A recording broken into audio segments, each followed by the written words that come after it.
옛집의 매력을 살리는 리모델링 현장을 찾아 이번에는 서울로 왔습니다. 서울 외곽 대부분 낮은 단층 주택들이 들어서 있는 지역인데요. 이곳에 20년 동안 방치된 집이 있습니다. 구조물들이 간신히 받치고 있는 위태로운 지붕.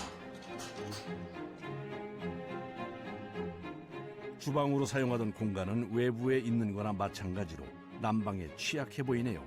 거실을 중심으로 양쪽으로 나누어 있는 방들 역시 심각한 건 마찬가지. 벽은 갈라지고 문틀도 뒤틀려 있습니다. 오랫동안 빈집으로 있어 전혀 보수가 되지 않은 상황.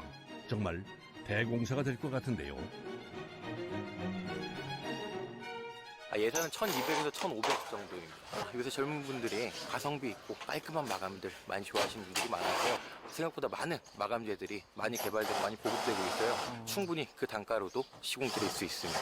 2년 전 첫날이니까 먼저 여기 판넬부터 털고 그 다음에 안에 내벽 털고 언제나 그렇듯이 안전 주의해서 작업하도록 하겠습니다. 주어진 시간은 단 2주. 짧은 시간과 적은 예산으로 집을 개조해야 합니다. 서둘러 철거부터 시작하는 작업자들. 일반 주택에서는 흔히 볼 수 없는 구조물입니다. 이 벽을 털고요. 안에다가 화장실 만들 벽을 다시 만드는 거예요. 이 원래 있던 벽이 있었는데 질이 나면서 보상이 받아갖고서 여기가 허물어진 거예요. 네. 그래서 보기가 싫다고 건물 주인 전 주인이 이걸 막아놓은 거래요. 아, 그냥 판넬로 그냥 네. 막아놓은 것 뿐이네요. 그렇죠. 아. 근데 이게 다시 없애놓고 있잖아요. 정상적인 집이 되려면은 없애야 되니까요. 시작한 지 얼마 되지 않아 멈춘 작업. 안 돼, 안 돼. 안 돼요? 안 돼. 그냥 위험해 보이긴 한다. 안 돼. 보강부터 하고 있어. 얘가 지금 잡아주고 있는 거 먹고 있어. 조금만 뚫어져도 이거 뚫어지지. 외부 구조물에 지붕을 받치는 기둥이 결합돼 있네요. 시작하자마자 갑자기 난처해요. 원래 다 이렇죠 뭐. 아, 폐가들은요? 그러면 이거 뭐 하나 못 하나도 빼면 안 돼요. 폐가는 잘못 보고서 뽑았다가는 서로 물려 있어서 안 돼. 이대로 철거는 불가능. 사각 파이프로 보강 작업에 들어갑니다. 특히 구옥은 붕괴 위험이 있어 보강은 필수인데요. 구옥 리모델링 시 필수 고려 사항 중 하나입니다. 잡았어요.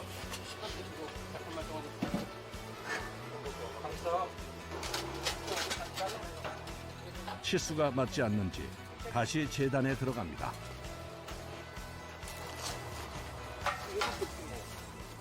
2,530이요. 쟤도 그대로 안 나옵니다. 막상 올려보면 사이즈가 다 달라요. 삐뚤빼뚤하기도 하고요. 그리고 막상 올리다 보면 치수가 많이 틀어지고 그리고 철이 자리를 잡으면서 다른 모재들을 건드리기 때문에 사이즈가 많이 달라집니다.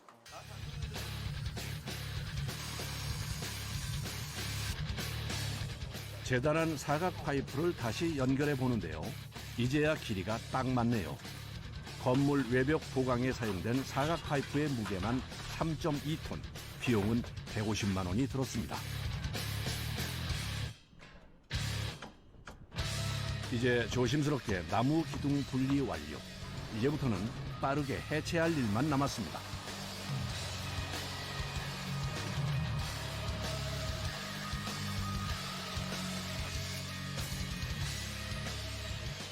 놔도 돼. 한 번씩 놔도 된다고. 내가 올라갔으니까 놔도 돼. 저 안 넘어가 저거 있어서.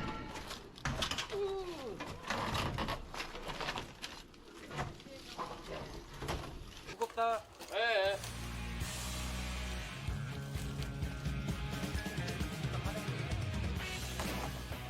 구조물 분리 성공. 이제야 집안이 제대로 보이네요. 목 뚫리니까 그냥 속이 시원하네요. 이제 다음 게 구상이 되잖아요. 사이즈가 나오고. 이 집은 40대 부부가 매입해 세컨 하우스 용도로 리모델링 중인데요. 집 뒤의 풍경에 반해 매입과 리모델링을 결정했다고 합니다. 집과 집 사이에 있는 정원은 특별한 공간이라고 하는데요. 나라에서 빈집 같은 폐가 같은 것들을 매입해서 공원으로 조성한 곳이거든요. 이 집 바로 뒤편에 있어서 집주인분께서 여기 특별히 창문 좀 넓게 따서 여기 정원처럼 보일 수 있도록 그렇게 창문 좀 내달라고 하셔갖고 지금 벽을 털기 위해서 보고 있는 중입니다. 앞마당이 거의 없는 대신 공공 정원을 품을 수 있다는 것이 이 집의 큰 장점입니다. 바깥에 나가서 칼질 한번 하고, 그쪽에서 이쪽으로 저 맨 위에 거 바깥에서 긁고, 안으로? 위에서 안에 거로만 몇 개만 깨서 넣어. 그 다음부터 털면 뚝 떨어질 거야. 예. 기존에 창이 있던 공간을 확장하는 작업. 폭은 그대로 유지하고 세로로 길게 창을 낼 계획인데요. 밖에서 글라인더로 떼어낼 부분에 틈을 만들면 안에서는 벽이 쉽게 부서지도록 분리해 주는데요. 금이 간 곳이 많아서 집 안팎에서 공조 작업을 하는 겁니다.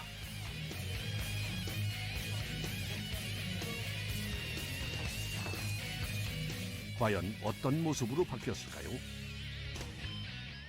아, 이 풍경, 야 멋지네요.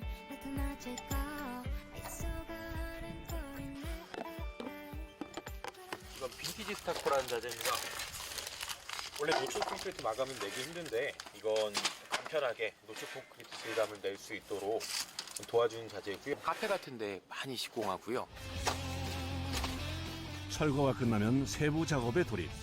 벽에 갈라진 틈을 메우고 전체를 마감해 주는데요. 용도가 세컨하우스인 만큼 색다른 분위기를 내기 위해 콘크리트 노출 결정. 표면 강도가 높고 마감에 편리성이 있는 스토코 소재를 사용했는데요. 색도 다양하고 작업자에 따라 다른 질감을 낼 수 있다는 것이 장점입니다.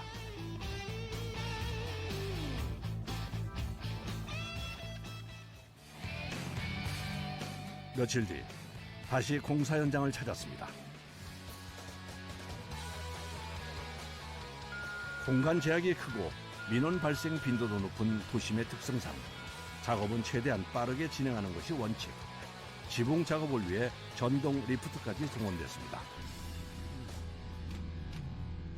긴 세월 손보지 못해 깨지고 무너진 기와 길이 생기면서 잘려나간 부분은 보수가 시급합니다.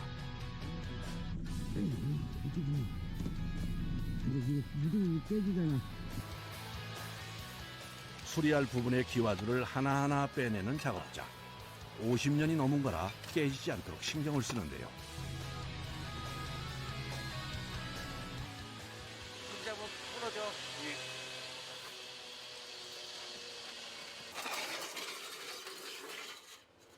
다시 재활용해야지. 이거 구하기가 힘들어서 오래된 거라 다시 재활용해야죠. 살짝 들게요. 아니 확 들어. 겁먹지 마. 수거한 기와를 재활용해 지붕을 만들어 주는데요. 아니 이거 많이 넣어. 빈 공간들은 시멘트로 부분 보강을 진행. 그 위에 다시 기와를 덮어 단단히 고정해 줍니다.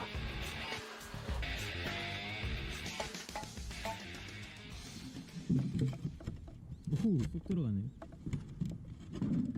기와를 새로 쌓는 것보다 이런 식으로 보강하는 게 훨씬 힘이 듭니다. 아무래도 좀 제대로 돼 있지가 않고 그냥 무너지는 것도 비용은 아무래도 이렇게 보수하는 게 좀 더 저렴할 수밖에 없겠죠. 그만큼 면적이 좀 작으니까요. 전체의 조화를 봐가며 기와를 쌓는 작업. 섬세함이 필요한 과정입니다. 지붕 정리가 끝나면 보수 작업이 진행되는데요. 기와 페인트 칠할 겁니다. 원래 기존의 기와는 유지보수하려면 재시공이 사실 원칙이었는데요. 뭐 방수 같은 것이라든지 뭐 기타 부식 같은 거에 취약했거든요. 근데 이런 요새 유지보수 자재가 많이 나와서 기와에 바르기만 해도 수명은 5년에서 8년 정도고요. 아무래도 재시공보다는 훨씬 저렴하기 때문에 페인트다 보니까 많이들 시공하시는 편입니다. 형님 페인트랑 로라랑 챙겼어요? 페인트랑 로라는 다 있나? 들고 올라가 있어. 로라 있잖아. 로라 있고 페인트 있고 오뎅 로라 하나 있어야 될 것 같은데 조그마한 거 로라 조그마한 거 하나 있어야 될 것 같은데. 기와 위로 올라가는 건 위험해 리프트를 타고 작업할 예정인데요. 여기 작업하기가 되게 안 좋다. 이렇게 불편한 방식으로 작업하는 데는 이유가 있습니다. 이제는 예전하고 다르게 뭐 스프레이라든지 그런 시공들이 많이 제한됐어요. 외부에서. 여기는 어쩔 수 없이 롤러하고 붓하고 두 개만 활용해서 발라야 됩니다. 현장 일이 다 그러지 않겠습니까? 한 장 한 장 칠하다 보면 다 칠하겠지요. 도심에서 공사를 할 때는 제한이 많기 때문에 리모델링 시 확인해야 하는 사항도 많습니다. 한쪽에서는 롤러로, 다른 한쪽에선 붓을 사용해 칠을 하는 작업자들. 한 장 한 장 정성을 들입니다. 쫙쫙 빨아먹는 거, 쫙쫙 빨아먹어.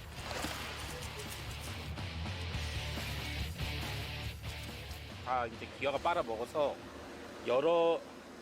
한 번 굳히고 한 번 더 칠해야지 색깔이 다 나올 것 같아요. 잘 안 발려가지고요. 손목이 너무 아파요. 그야말로 시간과 정성이 들어가는 작업입니다. 며칠 뒤 다시 리모델링 현장을 찾았습니다. 아직 미완성이지만 내부에도 변화가 보입니다. 보강용 사각 파이프를 인테리어에 활용, 노출 천장과 함께 독특한 분위기가 납니다. 이제 바닥만 마무리를 하면 되는데요. 바닥 셀프 레벨링이라고 하는 거고요. 그리고 이거는 레벨링 중에서도 좀 빨리 굽고 색깔 낼 수도 있고 빨리 굽기 때문에 인건비도 저렴할 수 있고 그리고 한 6시간 정도면 밟을 수가 있는 제품이라 석고 반죽을 콘크리트 타설면에 흘려 굳힌 뒤 수평면을 만드는 셀프 레벨링 공법은 시멘트와 규사의 유동 화재가 섞여 자동으로 바닥 수평을 맞춰주는 것이 특징입니다. 머리 조심하세요. 거기 보면 안 돼. 그래야. 물과 섞어 걸쭉하게 만들어준 반죽을 바닥에 부어줍니다. 이대로 두기만 해도 천천히 흘러다니며 평평하게 바닥에 깔리는 건데요.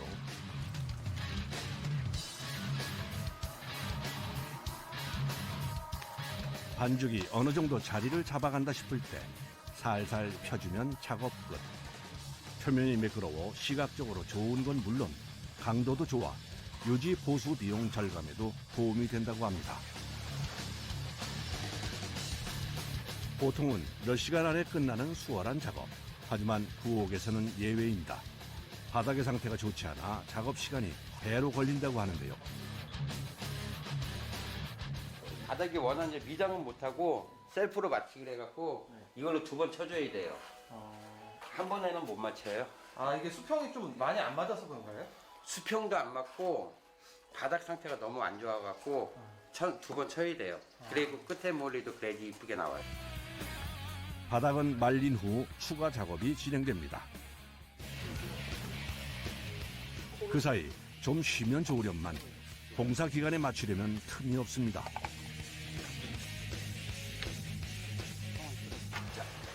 같이 들어야 돼. 내가 손 내려. 손 내리라고? 손 내려서 들어. 자. 유리의 길이만 2m. 크기만큼이나 무거워 남자 셋이 들어도 버거운데요. 공간이 좁아 기중기 사용도 불가능. 시작부터 고난이 예상됩니다. 가만 있어.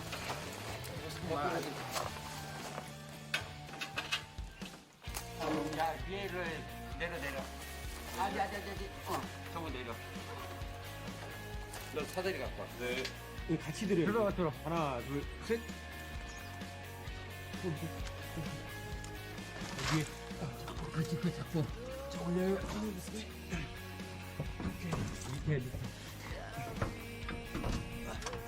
한쪽만 걸치세요. 네, 걸쳤어요. 정원이 뒤로 안 넘어가게. 그야말로 천신만고 끝에 유리를 창틀에 안착. 실리콘으로 고정을 시켰습니다. 원래는 프레임을 만들어져 있는 데다 유리를 찧어갖고 프레임을 시공을 하면 편한데 그러면 옆에가 또 좁아져갖고 저 밖에 보이는 게 좁아지잖아요. 바깥이 보여야 되잖아요. 아, 네. 그러니까 최대한 조경이 살아야 되잖아요. 조망권이 있어야 되니까. 실리콘 작업은 한 면씩 해주는데요. 실리콘이 완전히 굳을 때까지 유리가 고정될 수 있도록 고정 팁을 끼워둡니다. 작업자들의 노력 덕분에 통유리창도 완성이 됐습니다.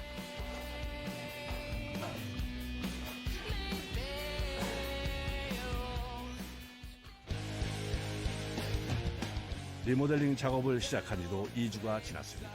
그 사이 집도 완성이 됐는데요. 과연 어떻게 바뀌었을지 한번 들여다볼까요?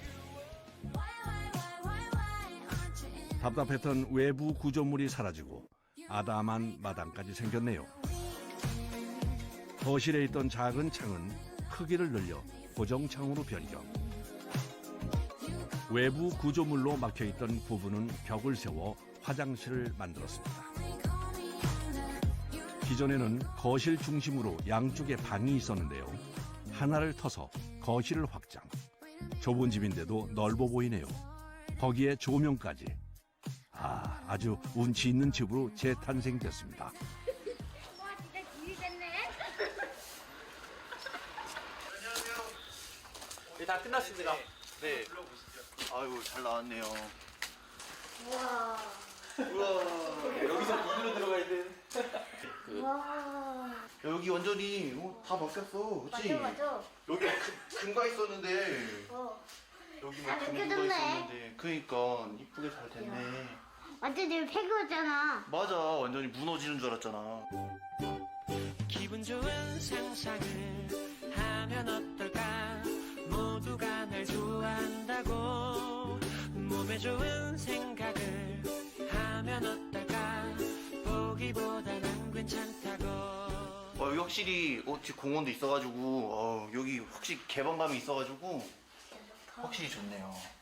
근데 여기 요 뒤에 딱 나무가 딱 이뻐서 너무 잘 나온 것 같아요. 큰 비용을 들이지 못했는데 이렇게 좀 잘 마무리해 주셔가지고 너무 감사드립니다.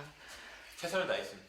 진짜 최선을 아, 다했습니다. 그러니까요. 시작이 됐을 때 정말 모두가 위험하다고 하셨었어요.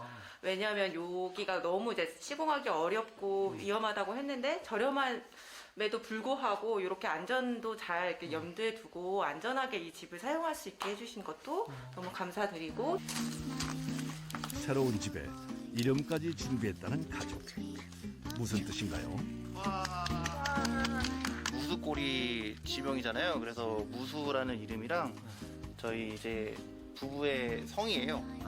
네, 제가 이시고 저 아내가 사시여서 그 의미도 있고. 폐가에서 가족들의 힐링 장소로 변신한 집. 이곳에서 만들어갈 추억이 기대됩니다.